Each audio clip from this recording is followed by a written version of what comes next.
Hello and welcome back to our discussion on collars versus harnesses. And today I'm going to be discussing a pretty common myth that a dog's neck has such strong muscles that it is impervious to collar damage. Now, before I do, I want to mention that we have done several videos in this series that talk about the different critical structures in the neck that can be damaged by collars and the kind of damage that they cause in the short and long run. So I highly recommend that you catch up on those either now or after this video, because I do reference several of those videos here, and it's pretty important information that you probably definitely need to know. No, probably definitely need to know. So let's talk about this myth. You've probably heard that a dog's neck is very different from a human neck, and so it's not going to, it's got several strong muscles in it, and so it's not going to get damaged by putting a collar and pulling. Is this true? Much like what we discussed in some of the other videos, it's partly true and then suddenly makes this illogical leap towards the end. So we'll examine that. So let's start at the beginning. Is a dog's neck different from a human neck, and do they have muscles that are much stronger than us humans? This bit is true. Well, they're not different muscles, it's the same muscles, but their neck is a little different in that, and it comes from our posture.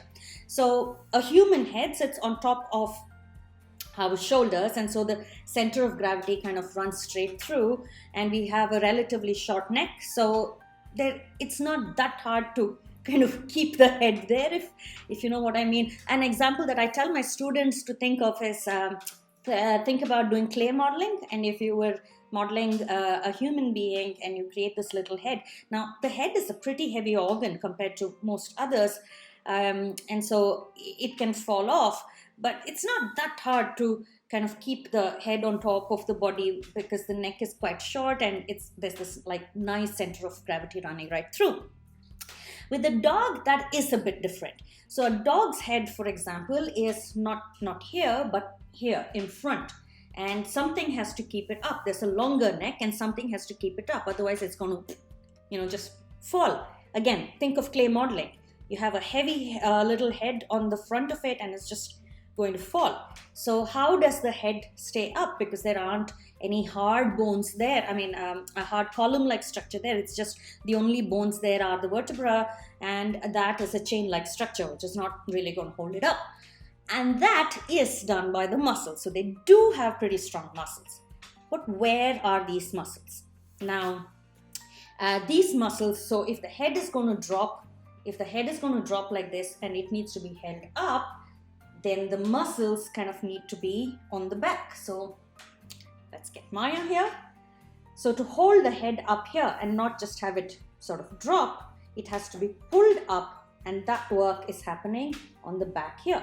So incredibly strong muscles there. They're not different from what humans have.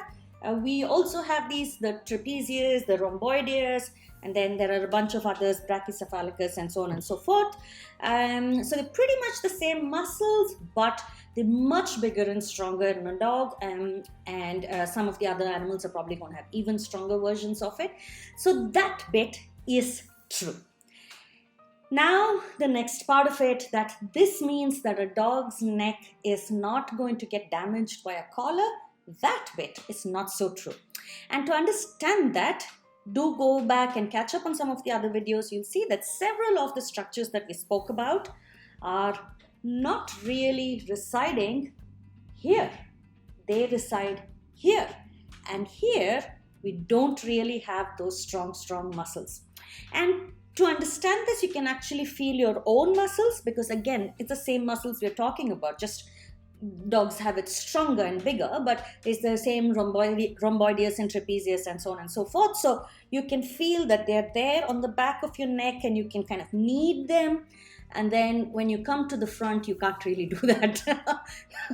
You can't really do that because you don't have those muscles. It's the same for dogs, but please don't try it on them. They're not going to like it. Do it on yourself or maybe your partner, and you'll see that it's not a pleasant thing to do. So it's understandable that they're not going to like it. Maybe you can refer to anatomy drawings of dogs to see the same thing. But that is the problem with this part of the neck. It is in fact super exposed, and when we put a collar around a dog's neck and pull, we're always going to pull from this side because of the way they're smaller than us and the way we're structured. And when we pull from this side, basic common sense, school level physics, the pressure is going to be on this side, not on this side. Now, there are a few people who argue that's not the case and that they have special techniques that make sure that the pressure is distributed elsewhere. So we will talk about that in another video. And that's not really very easy to do, if not impossible. So we'll talk about that in another video, but rest assured that most of the collar damage that we see, most of the studies that are actually demonstrating that there are long-term implications, they are seen in a collar, not in a harness, and these are coming from the fact that this part is quite exposed. And then on to the next part of it, again, another kind of logical fallacy is the assumption that muscles themselves don't get damaged. That's not true either. So even when we talk about the muscles in the neck, they're strong, but they are at the end of the day, soft tissue organ, which means that soft tissue, which means that they can get damaged, they can get bruised. We've all had bruises, so we know that they can get damaged, and muscles are excellent at healing. But when muscles heal, or skin heals, most of whatever heals in the body, it heals with something called as scar tissue. If you've had scars on your body, have a look at that. I have these scars and I can see them forever. And the reason you can see them forever is because the kind of tissue that forms is very different from the underlying tissue. It's a form of tissue that lacks elasticity. So when there is repeated collar damage, so for example, if you're using, the trainer has taught you to use a training technique that involves pulling on the collar a lot, or your dog is being kept tied, or pulling on the leash a lot when you go for a walk, there's going to be repeated damage, and as a result there's more and more scar tissue that's building up, which is non-elastic, which means that the overall muscle starts getting shorter and bulkier. So you're kind of going to get that kind of short neck. You do see that in dogs actually. And the problem with something like this, the muscles getting compressed, is go back and think of some of the earlier videos. What runs right through it? Your vertebra. And the vertebra, as I mentioned, is a chain-like structure, which means that if the surrounding muscle starts moving in, the vertebra also starts getting pushed in. And what happens? This is something that I do discuss earlier. The nerves that are coming out of it get pinched or impinging on the nerves, which can lead to a lot of things, including one of the things that I spoke about last time is acral licking, paw licking. And this is so difficult, really. The only symptom that you're probably going to see is the dog licking the paw, and to now tie that back to say, most of the times we're stuck at thinking, oh, he's stepped on something, or he's got ticks and fleas, or he's allergic to something. But it's so difficult to tie it back to possible impinging of the nerves, which is possibly coming from shortening of the neck muscles, which is possibly coming from a collar injury. You see, it's such a long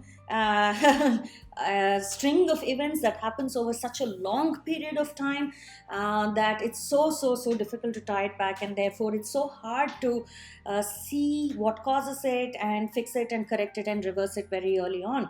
By the time we kind of realize it and it all falls into place, it's probably a little too late. And so for that reason, I do not want to take the risk. Now, at this point, you're probably gonna be wondering, or if you're not, you should be wondering, and I'm going to answer this question anyway, so I'm going to ask it and answer it. Hey, aren't there muscles in the rest of the body? Isn't this whole bruising and scarring and shortening going to happen in the rest of the body? And the answer is yes. Absolutely, there are muscles in the rest of the body, obviously, and even if the dog is on a harness and starts pulling a lot, definitely these muscles can get damaged, which means that they can have long-term implication on how the dog moves and the dog's welfare in general. So that kind of underscores the importance of something that I have mentioned in the past, and I will continue to repeat that and remind you guys, which is that a harness is not a solution to pulling. It doesn't mean that you put a harness on and the dog just stops pulling. It doesn't mean that the dog doesn't need help with not pulling. We really shouldn't be okay with the dog pulling, be it on a harness or a collar. Of course, with the collar, there's a lot more damage that can happen, some of which can be even fatal very, very quickly. And that's kind of the reason why and some of it can be, it's like a whiplash injury can happen with one single pull. So that one badly timed thing can be disastrous. So that is kind of mitigated in a harness, but that does not mean that it's okay to let a dog to pull. So in the case of a dog pulling, we do need to get to the bottom of why that is happening. I'll try and do another video on that, on the reasons why a dog might pull. So you do need to educate yourself on it, be a little bit of a detective with your dog, figure it out, why is this dog pulling, and what can we do or what can we change to get the dog to stop pulling. That needs to be addressed. Having said that, while you're figuring it all out, having a dog on a collar to me is an incredibly dangerous thing, and more so training techniques that rely on collars, rely on the idea of pull, pull, yank, yank. That is one of the most dangerous things that you can do to your dog unknowingly. So this is the reason why I highly, highly discourage the use of collars, particularly in the context of either keeping the dogs tied or using it for training. It's a totally different thing. If you want to put a little bit of a pendant or a name tag, that's kind of safe. So this is the reason why I ask people to reconsider collars and instead move to a good harness. If you have any questions on this or on the topic of harnesses and collars, anything that you've heard in terms of myths or arguments that are not making sense to you or are making incredible sense to you and you want to discuss it, please talk to me about it. I will be happy to try and answer the questions for you, and I hope you learned something interesting today. And I hope you're about now considering moving from a collar to a harness. If not, talk to me about that too. I'd love to know why you have a different opinion. We love different opinions here. That's it for today. I'll see you in the next video.